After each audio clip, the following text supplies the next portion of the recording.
हाँ बच्चा, voice is clear. चलिए स्टार्ट करते हैं स्टूडेंट्स। कल हम लोगों ने टाइप ऑफ कंपनीज एक बार देखा था। एक बार वापस आप लोगों को टाइप ऑफ कंपनीज बता देता हूँ that what is the meaning of type of companies. बच्चा टाइप ऑफ कंपनीज का जो कॉन्सेप्ट है, ये कॉन्सेप्ट बहुत सही है कि भाई हमारे पास में कंपनीज फॉर्म करने के कितने तरीके हैं। ठीक है, मतलब how many type of companies are there which we can form in easily manner. ठीक है ना। तो कल हम लोगों ने पढ़ा था कुछ कि कंपनीज को फॉर्म करने के लिए हमारे पास डिफरेंट एक्टिविटीज हैं, डिफरेंट कैटेगरीज है जिसमें हम लोग कंपनीज फॉर्म कर सकते हैं। ठीक है, बताएं, कोई बताए टाइप ऑफ कंपनीज कौन कौन सी हैं। बताओ, जल्दी जल्दी बता दो बच्चा, जल्दी जल्दी बता दो।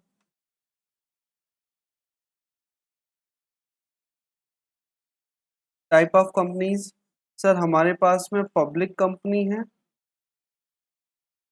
एंड प्राइवेट कंपनी है। अच्छा, उस प्राइवेट कंपनी को हम लोगों ने वापस से 3 पार्ट्स में डिवाइड करना है। कौन कौन सी हो जाएगी? तो एक तो जनरल प्राइवेट कंपनी हो जाएगी, एक स्मॉल कंपनी हो जाएगी, ठीक है, और एक ओपीसी हो जाएगी, वन पर्सन कंपनी। इसको क्या बोलेंगे हम लोग? One person company. इसमें किसी को डाउट है? इसमें किसी को डाउट हो तो पूछ लो बच्चा फटाफट से।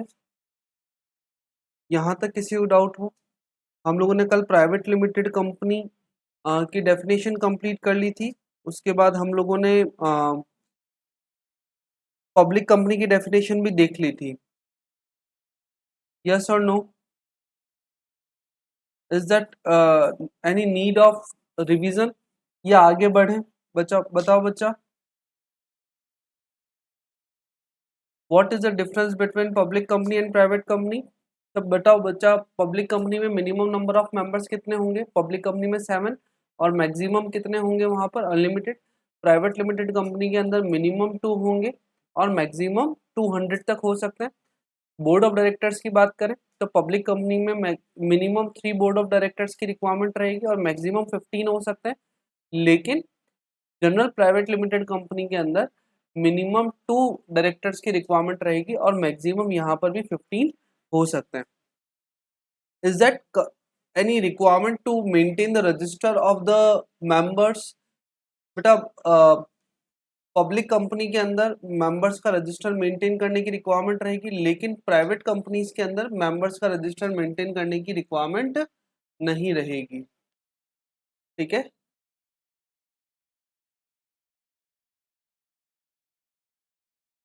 बात समझ में आ गई?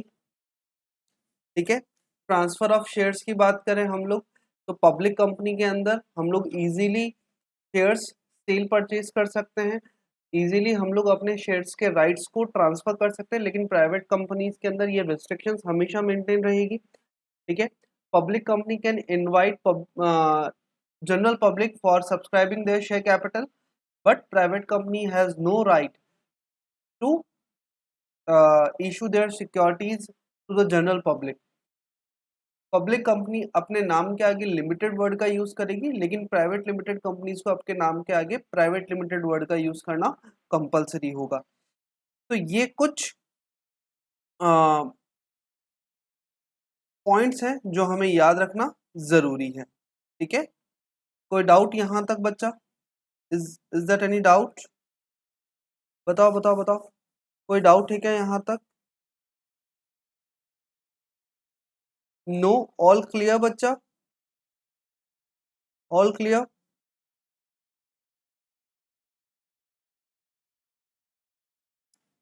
चलिए तो फिर स्टार्ट करते हैं हम लोग। One person company students, one person company is the concept which is given by the Companies Act 2013 for regulating sole proprietorship also. As we know that there is no any specific act which is implemented, which is regulate, which is controlled by the sole proprietorship. ठीक है ना। Sole proprietorship के लिए जब कोई act ही नहीं है, कोई कुछ रूल्स एंड रेगुलेशंस नहीं है, तो गवर्नमेंट ने कहा यार क्यों ना इसके लिए भी हम लोग कुछ रूल्स एंड रेगुलेशंस बनाए। लेकिन सोल प्रोप्राइटर के लिए रूल्स एंड रेगुलेशंस बनाना इतना इजी नहीं था। तो 2004 के अंदर एक कमेटी बैठी और उस कमेटी ने गवर्नमेंट को कहा, सीएलबीडी को कहा, कंपनी लॉ बोर्ड को कहा कि क्यों ना सर हम लोग एक कंपनी ही फॉर्म कर दे जिसके अंदर सिर्फ सिंगल मेंबर हो। बोले सर एक ही पर्सन को अपॉइंट करें जिसके अंदर सिंगल पर्सन हो, तो फिर उस कंपनी को कैसे काम करेंगे, कैसे क्या होगा, सारी चीजें बताइए। तो उन्होंने एक पूरा रिपोर्ट तैयार किया। उन्होंने उस रिपोर्ट के अंदर कहा कि हम लोग किस तरीके से कंपनीज फॉर्म करेंगे, कंपनी के जनरल फीचर्स जो हैं वो कंपनी के साथ रहने चाहिए, इस तरीके से 1% कंपनी फॉर्म होनी चाहिए। बोले ये 1% कंपनी है क्या? तो बेटा 1% company is that company which is managed by, which is controlled by, which is directed by the single person. जब भी कोई कंपनी जैसे सोल प्रोप्राइटरशिप के अंदर होता है ना, only single person has complete control on the business, वैसे ही 1% कंपनी के अंदर भी सिर्फ एक सिंगल पर्सन होता है जो कंपनी के अंदर अपना इन्वेस्टमेंट करता है। There is only single share holder in the 1% company. ठीक है, इसकी डेफिनेशन दे रखी है बच्चा सेक्शन 4 के अंदर। सेक्शन 4 के अंदर 1% कंपनी की डेफिनेशन दे रखी है, तो अगर लिखना चाहो तो लिख लीजिएगा। ठीक है,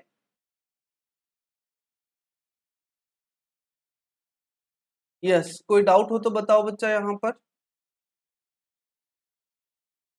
क्लियरली लिखा हुआ है 1% company is a company with only one person as a member. That one person will be the shareholder of the company. It avails all the benefits of the private limited company. It means 1% company is a part of private limited company. 1% company is the part of private limited company. अब बेटा company के जो भी features होते हैं वो तो इसके अंदर हमेशा रहेंगे। जैसे company is an artificial person having separate legal identity from their members. Company has perpetual succession.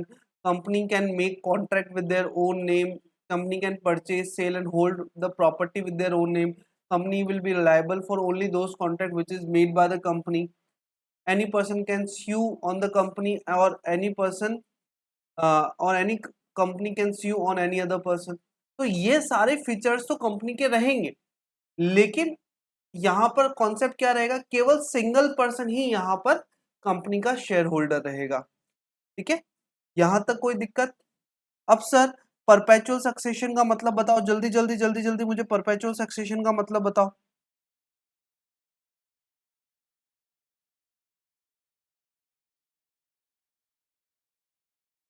जल्दी बताओ परपेचुअल सक्सेशन का मतलब।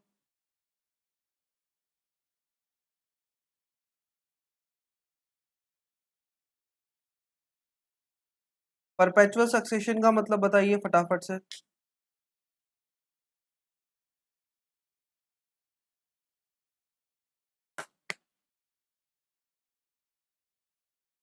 बताओ बताओ जल्दी जल्दी बताओ परपेचुअल सक्सेशन का मतलब।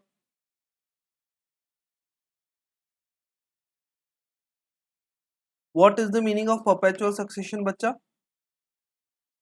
It means it never be ends. Very good. It means it never be ends. Very good. और कोई?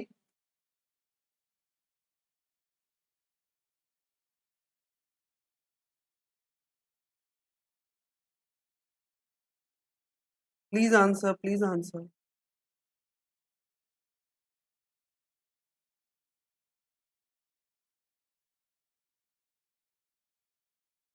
Okay, perpetual succession, it means company has their identity for the long term purpose. Company can be incorporated by the law and can be dissolved by only single law. Any person can come, any person can go out, but the company's existence is always be going concern. ठीक है, उसके existence पर इसका कोई effect नहीं आएगा। Very good. तो यहां तक कोई डाउट नहीं है। ठीक है, तो प्रॉब्लम ये आई कि सर अगर किसी कंपनी के अंदर केवल 1% रहा, केवल एक सिंगल पर्सन उसके अंदर रहा, तो फिर अगर उस सिंगल पर्सन की डेथ हो जाती है तो कंपनी के परपेचुअल सक्सेशन का क्या होगा बताएं। अगर सपोज दैट किसी कंपनी के अंदर सिर्फ एक सिंगल पर्सन है और अगर वो सिंगल पर्सन की डेथ हो जाए तो उस कंपनी को मैनेज कौन करेगा, उस कंपनी को रन कौन करेगा, बताओ बताओ बताओ बताओ बताओ, जल्दी जल्दी बताओ बच्चा। गवर्नमेंट। और कोई आंसर? Any person? देखो अभी जो टॉपिक चल रहा है ना वो आपके फ्यूचर में भी बहुत काम आने वाला है, जल्दी बताओ। Harshita Ajmera states that government, but बेटा गवर्नमेंट नहीं, यहाँ गवर्नमेंट 1% कंपनी मैनेज नहीं करेगी। इन्होंने क्लियरली कहा कि सर जैसे ही 1% कंपनी इनकॉर्पोरेट होती है उस 1% कंपनी को 15 डेज के अंदर अपना एक नॉमिनी अपॉइंट करना पड़ेगा। अगर कल को 1% को कुछ भी हो जाता है तो ऐसी कंडीशन में वो नॉमिनी कंपनी का 1% बन जाएगा और फिर उसे 15 डेज के अंदर किसी एक 1% को किसी नॉमिनी को अपॉइंट करना जरूरी होगा। ठीक है ना। तो यहां पर क्या होगा, नॉमिनी अपॉइंट करेंगे और वही नॉमिनी 1% की डेथ के बाद में उस 1% कंपनी को मैनेज करेगा। ठीक है। देखिए 1% कंपनी की characteristics, only a natural person who is an Indian citizen and resident in India shall be eligible to incorporate a 1% company. केवल वो इंसान 1% कंपनी इनकॉर्पोरेट कर सकता है जो नेचुरल पर्सन हो। नेचुरल पर्सन मतलब वो आर्टिफिशियल पर्सन नहीं होना चाहिए, किसी लॉ ने उसको बनाया हो ऐसा नहीं होना चाहिए। आप कह दो कि LLP is the artificial person, company is an artificial, तो क्या ये भी 1% बना सकते हैं? बोले नहीं, केवल नेचुरल पर्सन बना सकते हैं जिसके पास इंडियन सिटीजनशिप हो और वो इंडिया का रिसाइडिंग पर्सन भी हो। ठीक है। It shall be nominee for the sole member of a 1% company. मतलब क्या हुआ कि अगर आपको किसी 1% कंपनी का नॉमिनी भी अपॉइंट होना है तो आपके पास भी वो क्वालिफिकेशन होना जरूरी है जो कि 1% की है। Getting my point? Yes. What is the meaning of resident of person, resident in India? यहां पर हम लोगों ने पढ़ा ना कि he must be he only a natural person who is an Indian citizen and resident in India. That what is the meaning of resident of India, बताओ बच्चा। तो सर रेजिडेंट ऑफ इंडिया का मतलब होता है अगर कोई भी पर्सन इंडिया में पिछले कैलेंडर ईयर में, लास्ट कैलेंडर ईयर में 180 डेज या उससे ज्यादा इंडिया में अगर रहा है तो वो इंडिया का रिसाइडिंग पर्सन होगा, रेजिडेंट पर्सन होगा। ठीक है। अब मुझे बताओ what is the meaning of calendar year? बताओ बताओ बताओ जल्दी बताओ, what is the meaning of calendar year? Please answer, answer me fast, what is the meaning of calendar year? यहाँ पे क्लियरली लिखा हुआ है for the purposes of this rule the term resident of India means a person who has stayed in India for a period of not less than 182 days. इसका मतलब क्या हो गया कि कम से कम 82 डेज वो इंडिया में रहा हो during the immediately preceding one calendar year, it means last calendar year में। अभी हमारे यहाँ कैलेंडर ईयर चल रहा है 2021, तो 2020 के अंदर अगर कोई पर्सन इंडिया में 182 डेज या उससे ज्यादा के लिए रहा है तो वो इंडिया में 1% कंपनी बना सकता है, बशर्ते उसके पास इंडियन सिटीजनशिप होनी चाहिए और वो नेचुरल पर्सन होना चाहिए। ठीक है। तो बताए 1% कंपनी के लिए, अच्छा सॉरी मैंने एक क्वेश्चन पूछा था calendar year 1 Jan to 31 December. Very good, very good बच्चा, वेरी गुड, वेरी गुड। चलिए, तो इसका मतलब क्या हुआ कि सर अगर मुझे आज मुझे आज अगर 1% कंपनी इनकॉर्पोरेट करना हो तो कम गवर्नमेंट 1% कंपनी इनकॉर्पोरेट करने से पहले मेरे अंदर क्या क्या एलिजिबिलिटी चेक करेगी, बताओ बच्चा, बताएं क्या क्या एलिजिबिलिटी चेक करेगी गवर्नमेंट मेरे लिए, जल्दी जल्दी बताओ। If I want to incorporate 1% company today, how many characteristics, how many benefits or eligibility criteria should be considered by the government? जल्दी जल्दी बताएं, फटाफट से बताओ बच्चा। सर सबसे पहले सर आप नेचुरल पर्सन होने चाहिए। What is the meaning of natural person? Sir natural person का मतलब ऐसा पर्सन जिसका जन्म हुआ हो, ऐसा आर्टिफिशियल पर्सन नहीं होना चाहिए, रोबोट नहीं होना चाहिए। किसी पर्सन ने लॉ बना दिया, उस लॉ के अंदर अगर किसी का इनकॉर्पोरेशन से वो आर्टिफिशियल पर्सन बना हो, ऐसा नहीं होना चाहिए। तो सबसे पहली कंडीशन क्या होनी चाहिए? आर्टिफिशियल पर्सन होना चाहिए। क्या होना चाहिए बच्चा? बताओ बताओ बताओ। आर्टिफिशियल पर्सन होना चाहिए क्या? नेचुरल पर्सन होना चाहिए। वेरी गुड, ठीक है। दूसरा, सिटीजनशिप ऑफ इंडिया होनी चाहिए। इट मींस मिनिमम 18 इयर्स की एज उसकी होनी चाहिए, ठीक है। उसके पास वोटिंग राइट होना चाहिए। क्या होना चाहिए? वोटिंग राइट होना चाहिए। मिनिमम 18 इयर्स की एज होनी चाहिए। और most important, he must be residing person of the India, ठीक है। वो पर्सन ऐसा होना चाहिए जो इंडिया में पिछले साल 182 डेज या उससे ज्यादा रहा है पिछले कैलेंडर ईयर में। कैलेंडर ईयर का मतलब क्या हो गया? 1 जनवरी 2020 टू 31 दिसंबर 2020 के बीच में 182 डेज टोटल। ऐसा नहीं कि एक साथ रहना जरूरी है, नहीं, टोटल भी अगर कोई पर्सन रहा है तो उसे भी हम यहां पर कंसीडर कर लेंगे। यस, कोई डाउट?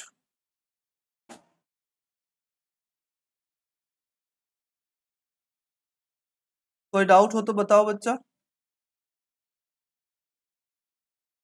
और भी कंडीशन दे रखी है। उन्होंने क्लियरली कहा कि सर केवल वही एक पर्सन, एक ही 1% कंपनी इनकॉर्पोरेट कर सकता है। अगर आज मुकेश अंबानी को कह दे, अगर आज मुकेश अंबानी को कह दें कि भैया आप के पास तो बहुत पैसा है, ऐसा करो 2-3 1% कंपनी बना दो, तो नहीं, वो ऐसा नहीं कर सकता। He has to incorporate only single company if he wants, ठीक है। उसके पास सिर्फ एक 1% कंपनी के अंदर ही एलिजिबिलिटी क्राइटेरिया रहेगा। दूसरा मोस्ट इंपॉर्टेंट पॉइंट कि सर एक पर्सन एक ही कंपनी में नॉमिनी हो सकता है। अगर सपोज दैट मीत दुग्गड़ ने अगर एक 1% कंपनी बना ली, या फिर कोई किसी और पर्सन ने कोई एक 1% कंपनी बना ली,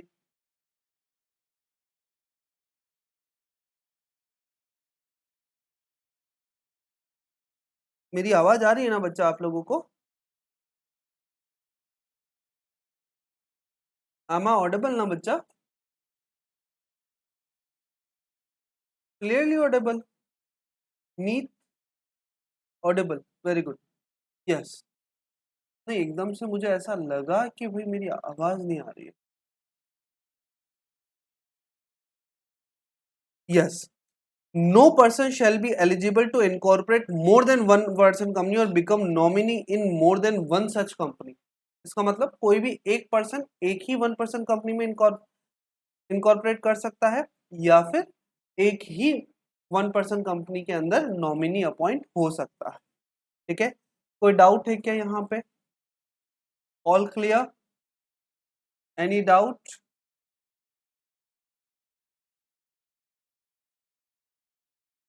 नो?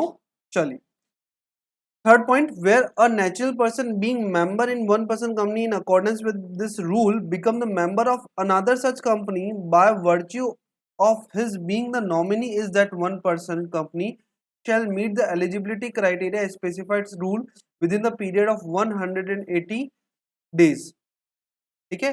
इन्होंने क्लियरली बोला कि अगर कोई एक नेचुरल पर्सन है और वो नेचुरल पर्सन एक 1% कंपनी का मेंबर है, इट मींस उस 1% कंपनी को इनकॉर्पोरेट किया और किसी दूसरी 1% कंपनी के अंदर उसने नॉमिनी बना हुआ था, और सपोज दैट उस कंपनी का जो 1% है उसकी डेथ हो जाती है, और वो पर्सन उस जहां कंपनी के अंदर नॉमिनी था वहां 1% बन जाता है, तो अब वो क्या हो गया, दो कंपनी के अंदर 1% हो गया, नहीं बन सकते। तो आपको 182 डेज के अंदर किसी एक कंपनी के अंदर से अपनी मेंबरशिप हटानी पड़ेगी। उन्होंने क्या बोला कि सर, अगर mister Mohan, you know the Mohan, Mohan भैया हमारे अकाउंट्स में आते रहते हैं, ठीक है, मिस्टर मोहन एक ए कंपनी, ए प्राइवेट लिमिटेड के अंदर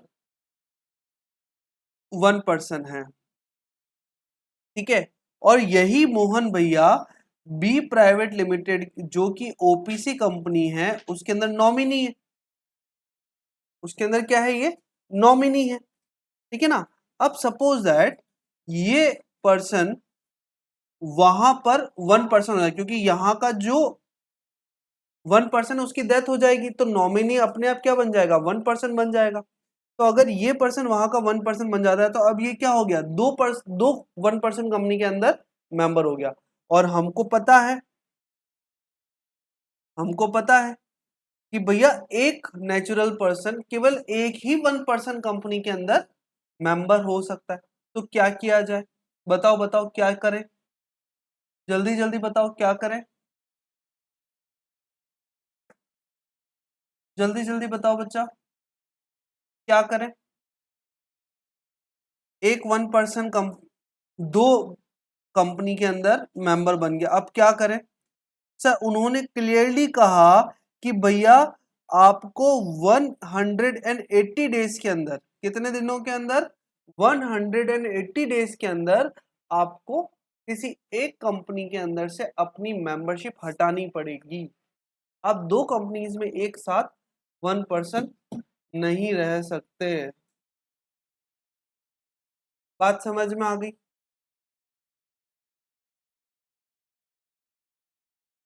इन्होंने ये बात भी कही है, no minor shall become the member or the nominee of 1% company and can hold share with beneficial interest. कोई भी माइनर पर्सन किसी 1% कंपनी में ना तो मेंबर हो सकता है, ना ही नॉमिनी हो सकता है। Such company cannot be incorporated or converted into the company under section 8 of the act। अब ये इंपॉर्टेंट है, इन्होंने कहा है कि ऐसी कंपनीज को हम लोग सेक्शन 8 कंपनीज में कन्वर्ट नहीं कर सकते। अब सेक्शन 8 कंपनीज का मतलब क्या है, ढूंढो ढूंढो ढूंढो, what is the meaning of section 8 companies. Sir ऐसी कंपनीज जो नॉन प्रॉफिट मेकिंग पर्पज से बनती है, एनपीओ, ठीक है, कुछ ऐसी कंपनीज जो नॉन प्रॉफिट मेकिंग ऑर्गेनाइजेशंस हैं, जिन्हें कंपनी ने अपने अंदर रजिस्ट्रेशन दिया हुआ है, उन कंपनीज को हम लोग कहते हैं सेक्शन 8 कंपनीज। क्या कहते हैं बेटा उसे। आज क्या बात है, कोई आंसर नहीं कर रहा है, इंटरेस्ट नहीं आता है मेरे को ऐसे। फिर आप लोगों को समझ में आ रहा है या सब कुछ ऊपर ऊपर से जा रहा है बच्चा। देखो अगर आप लोगों का मन नहीं हो कि सर आज कुछ दूसरी चीज पढ़ लेते हैं तो कोई इशू नहीं है, समझ आ रहा है क्या।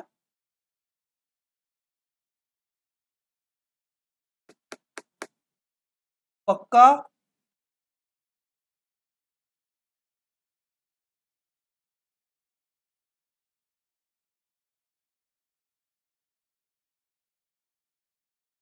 रिया, हनी, चलिए जैसी आप लोगों की भावना।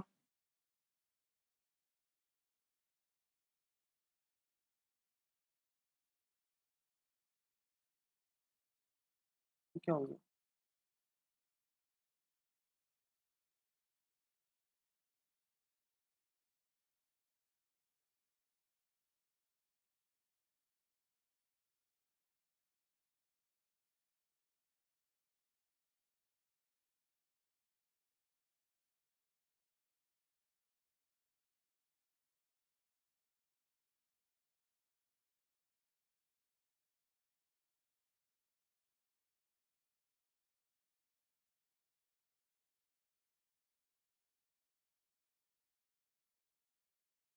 सॉरी बच्चा, कुछ टेक्निकल इश्यूज की वजह से आपकी क्लास इधर उधर हो गई।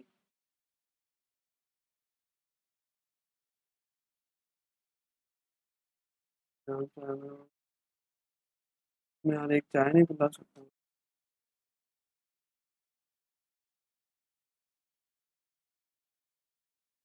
सॉरी स्टूडेंट्स, एक टेक्निकल इशू की वजह से क्लास इधर उधर हो गई, but now all okay.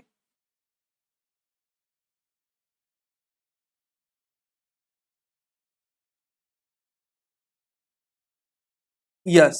What is the meaning of Section 8 companies? Sir, Section 8 companies are those companies which are incorporated for the social work, for the welfare of the society, not for the purpose of profit. Sir evidence क्या है, हम कैसे मान ले आपकी बात? तो section 8 company, ये देखो ये क्या लिखा हुआ है, the company under company registered under companies act 2013 और any previous has object to intend to apply its profits if any or any other income promoting the objective intent to prohibit the payment of any dividend to its member is called section 8 companies। तो section 8 companies का मतलब क्या हो गया कि sir ऐसी companies जो non profit making organisations हैं, जिनका मोटिव प्रॉफिट अर्न करना नहीं है, जिनका मोटिव सिर्फ और सिर्फ वेलफेयर करना है, किसी पर्टिकुलर आर्ट को, कॉमर्स को, साइंस को, किसी डेवलपमेंट को, इस तरीके से उन्हें वेलफेयर करना है। ठीक है, तो आपको मेरी बात माननी पड़ेगी क्योंकि मैंने बोल दिया है अभी। ये क्लियर है बच्चा? Yes. Such company can not carry out non banking financial investment activities including investment in securities of any other incorporate. मतलब ऐसी कंपनीज शेयर मार्केट में डीलिंग करने के पर्पज से इनकॉर्पोरेट नहीं होगी। बहुत सारे ऐसे लोग होते हैं ना जो केवल इन्वेस्टमेंट करते हैं अपनी बिजनेस एक्टिविटीज का। मतलब ये होता है कि भैया हम क्या करते हैं, बोले मैं तो शेयर ब्रोकर हूँ, मैं शेयर्स में इन्वेस्टमेंट करता हूँ, शेयर्स खरीदता बेचता रहता हूँ, मैं तो शेयर्स में डीलिंग करता हूँ। तो 1% कंपनी का इनकॉर्पोरेशन शेयर्स में डीलिंग करने सा नहीं होगा। No such company can convert voluntarily into any kind of company unless 2 years have expired from the date of incorporation of the 1% company. ऐसी कंपनी क्या है, 1% कंपनी बनने के क्लियरली लिखा हुआ है, ऐसी कंपनी 1% कंपनी के इनकॉर्पोरेशन के 2 साल तक अपने आप को, कभी भी ऐसा नहीं है कि यार चलो ठीक है प्राइवेट लिमिटेड बना दो, चलो ठीक है पब्लिक कंपनी बना लो, नहीं। ऐसी कंपनी 1% कंपनी जो है वो इनकॉर्पोरेशन के 2 साल के अंदर अपने आप को किसी दूसरी कंपनी के अंदर इनकॉर्पोरेट नहीं करेगी। क्लियरली बोला उन्होंने। क्या बोला कि 1% company can not convert voluntarily into any type of company before the expiry of the 2 years of their incorporation। Incorporation के 2 साल तक वो अपने आप को किसी और कंपनी में कन्वर्ट नहीं कर सकती।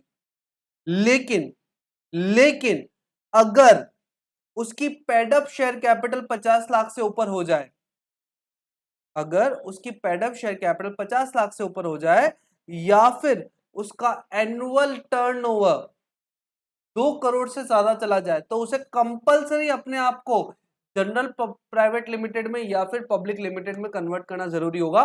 फिर हम लोग ये नहीं देखेंगे कि 2 साल पूरे हुए या नहीं हुए। क्या क्या जरूरी है? 1% company wants to convert themselves before 2 years। दो चीजें होना जरूरी है, ये दोनों में से कोई भी हो जाए चलेगा।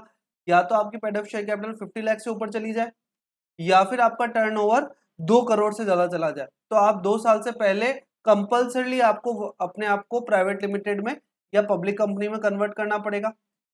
अदरवाइज आप 2 साल तक तो वॉलेंटरी अपने आप को कन्वर्ट नहीं कर सकते हो। हाँ जी, कोई डाउट हो तो पूछो बच्चा। Is that clear?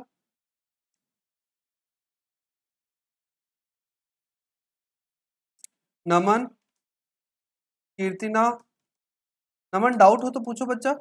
Priyal, doubt पूछ लो बच्चा फटाफट से। No doubt?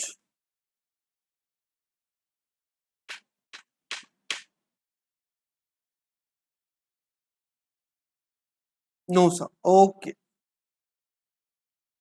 चलिए, यहां तक क्लियर है सबको सब कुछ। चलिए, मैंने आप लोगों को प्रॉमिस किया था कि मैं आप लोगों को स्मॉल कंपनी की डेफिनेशन जो आपके कोर्स में नहीं है, लेकिन फिर भी मैं आपको बताऊंगा। ऐसा कोई प्रॉमिस किया था क्या मैंने? तो स्मॉल कंपनी की डेफिनेशन सबसे पहले कहां दे रखी है सर? सेक्शन 2 सबसेक्शन 85 के अंदर दे रखी है। इन्होंने क्या कहा, देखो बहुत अच्छे से पढ़ना। Small company as per section 2 subsection 85 of the act means the company other than public company. Other than public company का मतलब क्या हो गया? Private company. Other than public company का मतलब क्या हो गया? कि वो प्राइवेट कंपनी है जिसकी paid up share capital was not exceed 50 lakh, जिसकी पेडअप शेयर कैपिटल 50 लाख से ज्यादा नहीं है। देखो सुनो मेरी बात, स्मॉल कंपनी एक जनरल प्राइवेट लिमिटेड कंपनी होती है, पर स्मॉल कंपनी का मतलब क्या होता है कि sir paid up share capital 50 lakh से ज्यादा नहीं, मतलब हमारी जो शेयर कैपिटल जो है वो 50 लाख से ज्यादा नहीं है, या फिर हमारा जो टर्नओवर है, क्या है टर्नओवर, वो टर्नओवर 5 करोड़ से ज्यादा नहीं है, not more than 5 crore rupees. Turnover क्या 5 करोड़ से ज्यादा नहीं है। कोई डाउट यहां पे? कोई डाउट है क्या बच्चा? सर ऐसे नहीं समझ में आया क्या? समझ आ गया आप लोगों को? सब लोगों को समझ आ गया क्या? ये एडिशनल नॉलेज था आप लोगों के लिए, स्मॉल कंपनी का एडिशनल नॉलेज था। चलिए,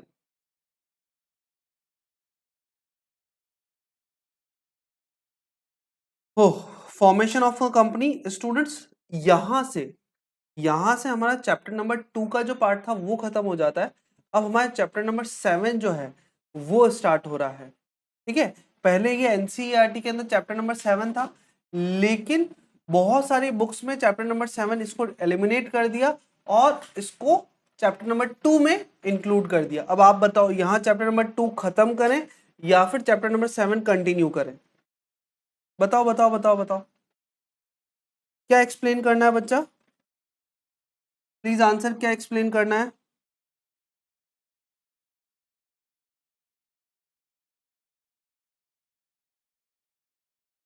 कहाँ से लाया?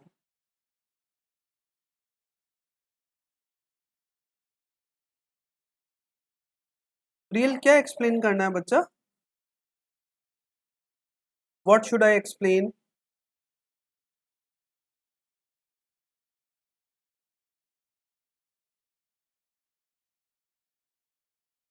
Section 8 companies. तो बच्चा section 8 companies are those which are incorporated for the purpose of promoting art, promoting science, promoting commerce और एनी स्पोर्ट्स, और ऐसी कंपनीज जो किसी डेवलपमेंट या किसी साइंटिफिक प्रोजेक्ट के लिए इनकॉर्पोरेट होती है जिसका पर्पस प्रॉफिट अर्न करना नहीं होता। ठीक है, और अगर बाय मिस्टेक प्रॉफिट हो भी जाए तो वो अपने मेंबर्स को कभी डिविडेंड इशू नहीं करेंगे। ठीक है, वो अपना प्रॉफिट डिस्ट्रीब्यूट नहीं करेंगे, जो प्रॉफिट हो रहा है उसे उसी ऑब्जेक्ट के अंदर, जो कंपनी का ऑब्जेक्ट है उसी ऑब्जेक्ट के अंदर वो उसे यूज करेंगे। ठीक है, तो वो सेक्शन 8 कंपनीज है। Section 8 companies are those which are non profit making organisation, जिनका प्राइमरी ऑब्जेक्ट प्रॉफिट अर्न करना नहीं है, वेलफेयर ऑफ सोसाइटी से रिलेटेड है। दौड़ देते, बात समझ में आ गई? कोई दिक्कत? कोई दिक्कत है क्या बच्चा? नहीं? चलिए,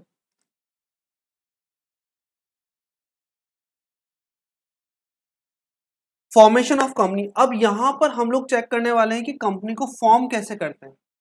मैंने आपको कहा था formation of company is very technical, very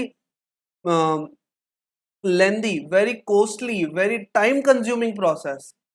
it requires the huge legal knowledge and legal document also.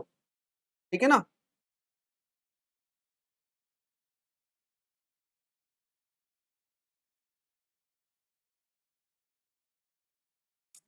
तो इस वजह से हमें फॉर्मेशन ऑफ कंपनी पढ़ना ज़रूरी है। अब बेटा फॉर्मेशन ऑफ कंपनी हम लोग मंडे से स्टार्ट करने वाले हैं, तो please be regular in the class. ठीक है, आज की क्लास को हम यहीं ख़त्म करें। Okay, thank you students, thank you so much.